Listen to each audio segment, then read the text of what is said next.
Chaque taf, j'espère un jour que ce sera la dernière. Chaque taf, j'espère que c'est la dernière à chaque fois.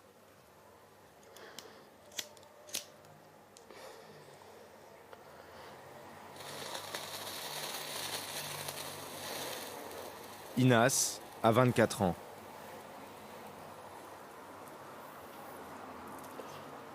Elle témoigne sans filtre dans la chambre d'hôtel que lui paye une association pour la sortir de la rue.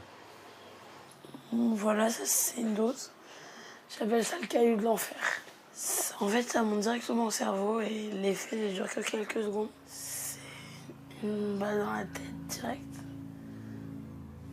Depuis 5 ans, le crack c'est toute sa vie. La jeune fille sur cette photo, c'est elle, avant. Voilà ce que le crack à la méthamphétamine fait. C'est nous qui pensons soit qu'on a des boutons qui n'existent pas ou des bêtes qui sont sur nous, vous comprenez? Et on peut aller jusqu'à s'arracher la peau, se triturer la peau, enfin c'est très violent. Donc tout ça, c'est des cicatrices que vous vous êtes fait vous-même? Ouais. Inas peut fumer jusqu'à 15 galettes de crack par jour. Une dépendance qui ne provoque pas d'overdose, mais qui la détruit lentement. Elle a découvert la drogue à 17 ans, d'abord le cannabis, ensuite l'héroïne, puis la cocaïne, avant de tomber dans le crack. Cette drogue a remplacé toutes les autres dès la première dose. Imagine-toi le meilleur orgasme de ta vie, fois 100. Et après, tu essayes de rechercher ça continuellement et tu augmentes les doses. Et tu augmentes les doses, tu tiens accro. Inas va peu à peu devenir l'une de ces silhouettes en déshérence que l'on croise dans le nord-est de la capitale. Ces toxicomanes qui exaspèrent les riverains et dont les pouvoirs publics ne savent pas quoi faire. Pourquoi, depuis près de 40 ans, aucune solution n'a été trouvée contre cette drogue qui annihile tout, car elle est l'une des plus addictives au monde.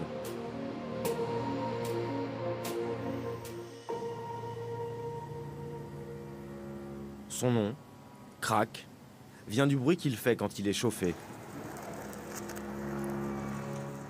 Ce petit caillou blanc, apparu dans les Caraïbes au début des années 80, est un mélange de résidus de cocaïne et de bicarbonate de soude ou d'ammoniac. Tout de suite, il gagne son surnom, la drogue du pauvre. Contre quelques pièces, on peut se procurer une dose. La France est d'abord touchée via les Antilles, où le crack fait des ravages. Une augmentation prodigieuse de la consommation qui se traduit par une hausse très nette de la délinquance. J'ai les poches vides, regarde. Au milieu des années 80, ce sont des appelés antillais venus faire leur service militaire qui amènent le crack à Paris. Il est d'abord consommé dans des squats, puis le trafic apparaît au grand jour dans le nord-est de la capitale, place de Stalingrad. Contrairement aux autres drogues qui sont importées, celle-ci est fabriquée sur place, dans ce que les policiers appellent des cuisines, avec très peu de moyens. Pierre Cabon est aujourd'hui chargé de les démanteler. C'est juste une casserole, un réchaud. Hein. Vous avez ici des exemples de ce qu'on a pu constater. Donc voilà, ça, c'est le matériel dont on a besoin pour fabriquer le crack. C'est le matériel de base, un réchaud, un gobelet ou comme ici une casserole, cocaïne, bicarbonate et la cuisine peut commencer. Hein. C'est quelque chose de très volatile, ça se monte en 1 minute et ça disparaît en quelques secondes. Donc il faut vraiment intervenir au moment où la cuisine est en activité. Cette cuisine que vous nous montrez, c'est une petite cuisine, c'est un petit truc ou... Non, alors c'est une petite cuisine en termes de taille, mais il s'avère que dans cette affaire-là, qui date d'il y a déjà très très longtemps, c'était une des cuisines qui fonctionnait le mieux en Seine-Saint-Denis. La place de Stalingrad devient le plus grand marché de crack d'Europe. En octobre 1994, les habitants, exaspérés, organisent une première mobilisation. Le grand public découvre cette drogue. Et alors, il n'y a pas que la drogue, il y a le sexe. On en a assez de voir tous ces drogués à notre porte. C'est le début d'une décennie d'errance dans le nord-est de Paris. Les consommateurs et leurs dealers se déplacent au gré des manifestations et des expulsions. En 2010, ils finissent par s'installer loin des yeux et des riverains, entre le boulevard périphérique et une bretelle d'accès. 1 millier de consommateurs s'entassent sur cette colline du crack, dans une atmosphère de fin du monde. La seule chose qui compte, c'est le produit. Il n'y a plus de copains, il n'y a plus de copines, il n'y a plus d'amour, il n'y a plus d'amitié.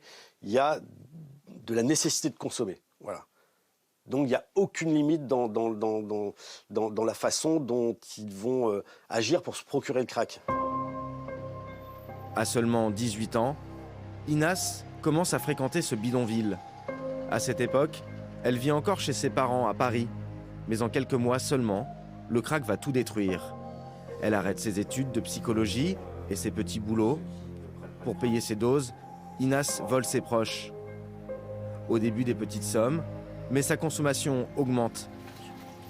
Et l'envie de fumer devient sa seule obsession, lui faisant perdre totalement pied. Mon papa, qui travaillait dans le bâtiment, qui a une petite société, j'ai fait un chèque qui est supérieur au montant de son chiffre d'affaires.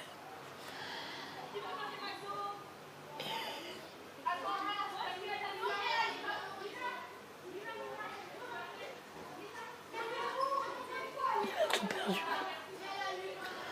Et le point d'or qui a fait qu'il m'a mis dehors, c'est quand un jour un de ses amis a dit que j'ai vu ta fille sur le trottoir. Et là, mon père a dit que non. Pour lui, c'était trop. À peine 20 ans, Inas se retrouve à la rue. C'est le début de la descente aux enfers.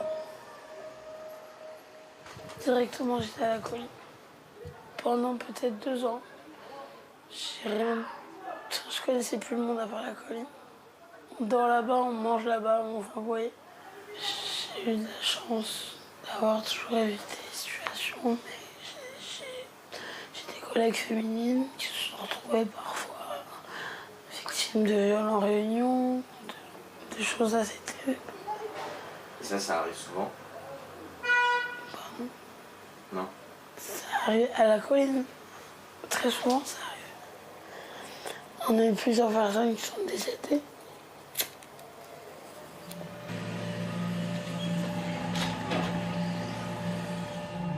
La colline est finalement démantelée en 2019. Dans le même temps, un plan crack est adopté à Paris. 12 millions d'euros sont débloqués sur 3 ans par la mairie, la préfecture de police et l'agence régionale de santé. Parmi les mesures phares, fournir des logements d'urgence et un suivi médico-social aux consommateurs. Un plan inédit, mais sortir les toxicomanes de leur dépendance prend du temps. La scène de crack se déplace à nouveau et s'installe dans un parc public, le Jardin des Halles. Elle revient au pied des immeubles, à proximité immédiate des riverains, excédés par cette cohabitation forcée. Voilà notre quotidien. On vit dans une décharge. Ils font leurs besoins ici, leurs déchets. Ici, c'est un endroit où ils dorment. L'entrée de garage. Regarde, ils font leurs besoins. Le consommateur de crack reste sur site. Il vient, il achète du produit, il consomme du produit. Dès qu'il a fini de consommer, il va racheter du produit, qu'il reconsomme sur place. À un moment donné, il n'a plus d'argent. Donc il va falloir qu'il trouve cet argent. Voilà. Et cet argent, il va le chercher sur place aussi, parce qu'il n'a pas le temps de partir à des kilomètres. Donc il va rester sur place et il va commettre des exactions dans le quartier dans lequel il se trouve. Qu'est-ce qu'on fait? Il y en a marre! Insalubrité, insécurité, les riverains se mobilisent à nouveau. Tous dénoncent l'inaction des forces de l'ordre. À 11h30, je les ai appelés encore pour une rixe dans la descente de garage.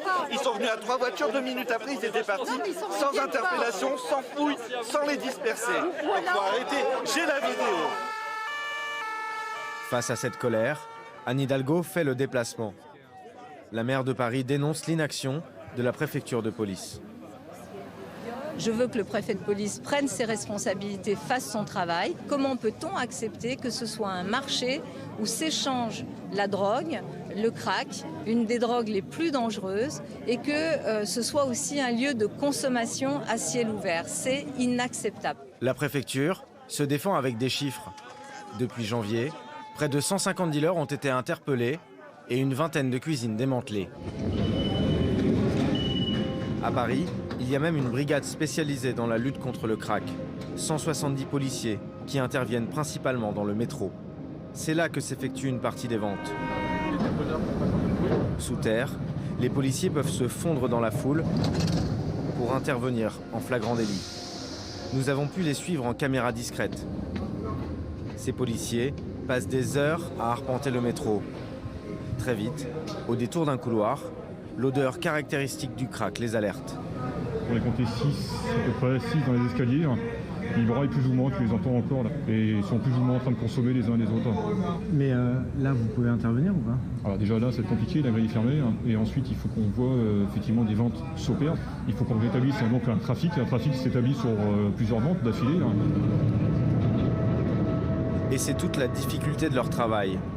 Pour interpeller, ils doivent constater une vente, qui généralement ne dure que quelques secondes, nécessitant une surveillance précise et longue.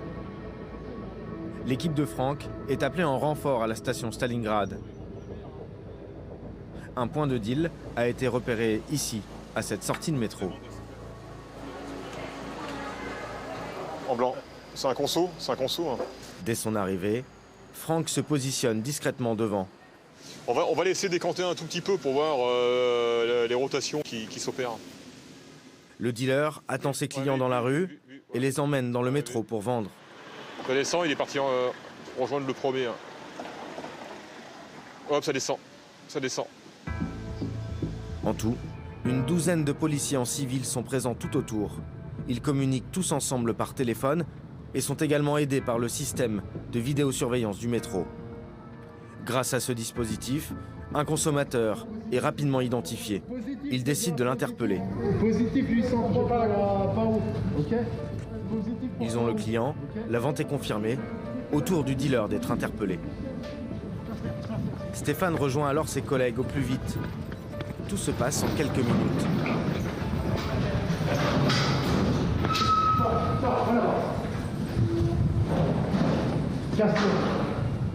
L'homme est interpellé sur le point de vente.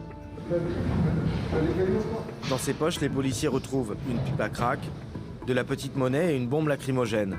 Mais pas de traces du produit. Vas-y, ça sert encore au-dessus. Stéphane apprend alors qu'un complice du dealer a été localisé dans la rue. Une autre interpellation est en cours. T'as un autre mec qui avait le produit dans un tube de l'Olympane en fait. Il roule à dos. T'en as un qui vend, et l'autre qui cache, qui garde le produit dans un tube. Il est là.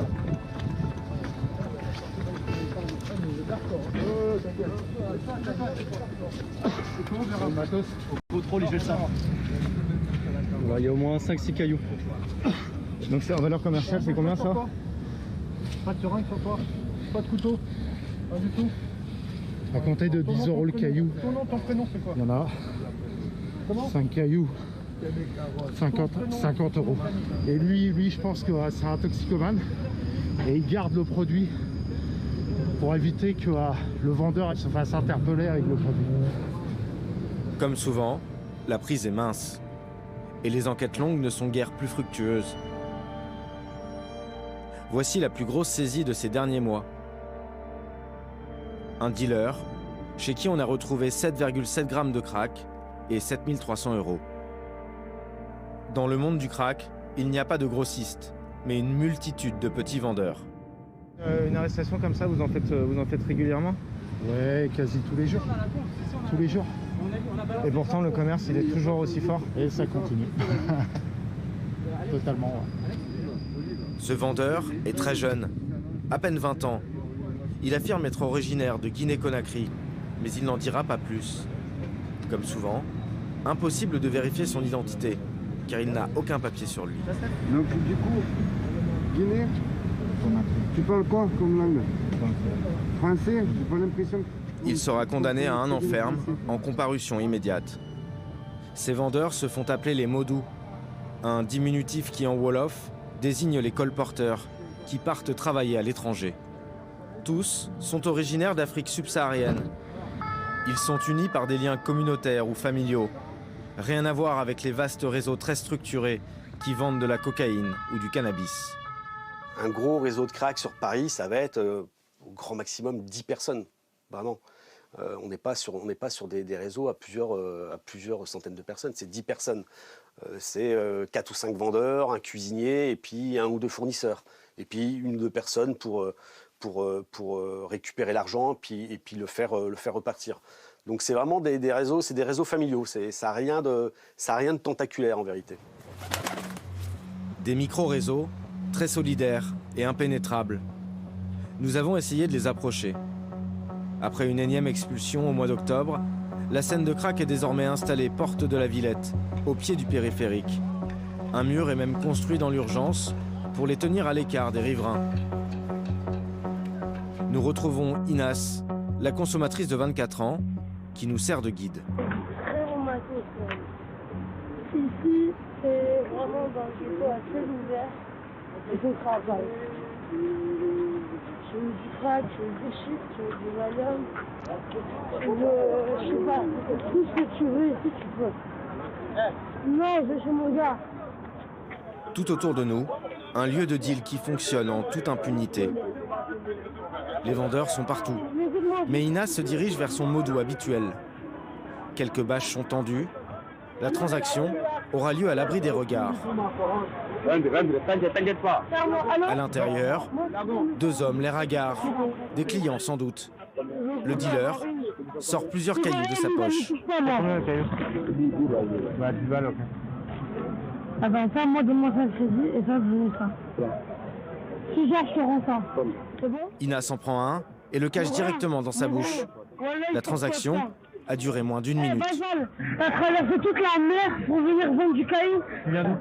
Hein? Tu viens d'où? Oui, il est guinéen. Ouais, Gambie. Gambie, je crois que c'est Guinée. T'as traversé la mer pour venir vendre du caillou. Tu mérites mieux que ça. C'est un mec intelligent, alors. Lui n'en dira pas plus. Mais Inas a très bien connu un autre modou. Elle accepte de nous raconter son histoire. Il s'agit d'Habib, un Sénégalais, arrivé à Paris en 2017. On lui fait un visa tourisme, on lui promet un travail. Il arrive en France. Il arrive par la gare Saint-Lazare. Son demi-frère, qui est le grossiste, je ne dirai pas son nom, mais il se reconnaîtra, donne rendez-vous. Il lui dit, voilà, tu vas aller vendre du crack Saint-Lazare. Il m'a dit le premier jour, quand j'ai su que j'allais vendre ça, je connaissais pas c'est quoi crack. Moi, je connais la bœuf, la cocaïne. Quand j'ai vu les consommateurs, il a dit dans le métro la première fois, j'ai voulu jeter le pochon. Il a dit, il a jeté le pochon, il s'est fait défoncer. Et voilà. Eux-mêmes, ils sont dans un trafic qui est géré. Ils sont victimes. Tous les modous viennent du même village, du même quartier. Ils sont victimes d'un trafic. Inas le rencontre en lui achetant du crack. Ils vont tomber amoureux et rapidement elle attend un bébé. Pourtant Inas continue de se droguer. Crack et méthadone, un substitut à l'héroïne. Habib va l'aider à s'en sortir. Je peux pas me laisser dehors, enceinte. Donc tous les jours il me paye l'hôtel. Lui il faisait en sorte que j'arrête de fumer. À mes rendez-vous d'hôpitaux, Habib est toujours là. J'accouche, 2018. Mon enfant est en manque. J'ai fait... En manque de quoi? En manque de morphine, morphinique, parce que je prenais de la méthadone. Parce que quand tu tombes enceinte, il faut absolument pas se soigner de la méthadone, c'est trop dangereux. Il faut arrêter avant. L'aide sociale à l'enfance place leur fille dès sa naissance dans une famille d'accueil.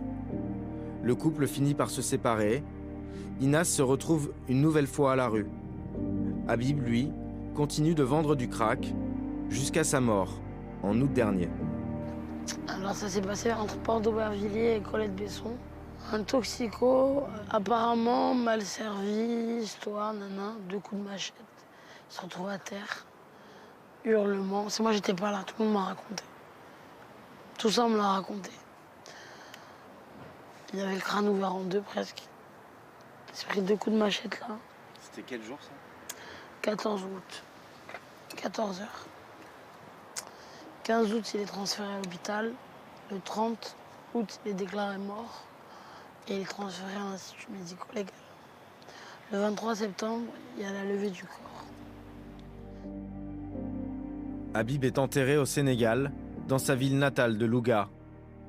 Depuis, d'autres mots l'ont remplacé. Le crack, une spirale infernale dont on se sort très difficilement. À l'inverse des autres drogues, il n'y a aucun produit de substitution, ce qui complique beaucoup le travail des associations comme Aurore, qui viennent en aide aux consommateurs. Les personnes qui consomment de façon visible dans la rue, en fait, multiplient aussi, on va dire, les difficultés, les freins qu'ils rencontrent. Parce qu'il y a d'un côté, en effet, cette addiction au crack, mais il y a aussi bien souvent des difficultés sociales, des difficultés de santé. Ça peut être aussi beaucoup de troubles psychiques associés, des personnes qui ont des parcours de vie très compliqués. Et pourtant, s'en sortir est possible. Stéphane a fumé du crack pendant 4 ans.